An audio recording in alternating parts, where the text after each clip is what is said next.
උළුහාල් කියන්නේ ඔබට පහසුවෙන්ම සපයා ගන්නත් පුළුවන් අමුද්‍රව්‍යයක්. ඒ වගේම ඔබේ ආහාර වේල රසවත් කරනවා.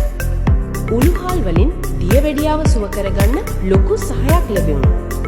උළුහාල් වලට ලේවල තියෙන ග්ලූකෝස් සාන්ද්‍රණය අඩු කිරීමේ ඉහළ හැකියාවක් තියෙනවා. ඒ නිසා උළුහාල් භාවිතෙන් දියවැඩියාව ඇතුළු වෝ නොවන රෝග කිහිපයක අවදානමෙන් මිදෙන්න ඔබට පුළුවන්. බලන්නකො කොහොමද ඒක කරන්නේ කියලා.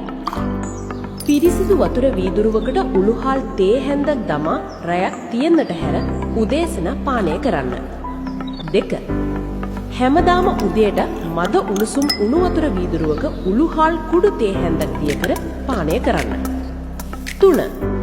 උළුහාල් ඇට සූදුරු ඇට සමානව අරගෙන හොඳින් අමරා ගන්න. මේ මිශ්‍රණයෙන් තේ හැන්දක් උදේ සහ රාත්‍රී ආහාරයට කලින් මද උණුසුම් වතුරට එක් කර පානය කරන්න. ඒ වගේම ඔබ ආහාර පිළියෙල කරද්දිත් ආහාරවලට අමතක නොකර උළුහාල් එකතු කරන්න. ආහාරවල රසය වගේම ඔබේ සෞඛ්‍යත් ආරක්ෂා වේවි. ඒ වගේම ආහාර ජීර්ණය සම්බන්ධ ගැටලු වලටත් හොඳ විසඳුමක්. සීනි හා කාබෝහයිඩ්‍රේට උරා ගැනීමත් අඩු කරමින් දියවැඩියා තත්ත්වයේ ඇතිවෙන්න තියෙන ඉඩ ප්‍රමාණය අවම කරනවා. ශරීරයේ සීනි වැය කරන ප්‍රමාණය ඉහළ නංවන්නත් දායක වෙනවා.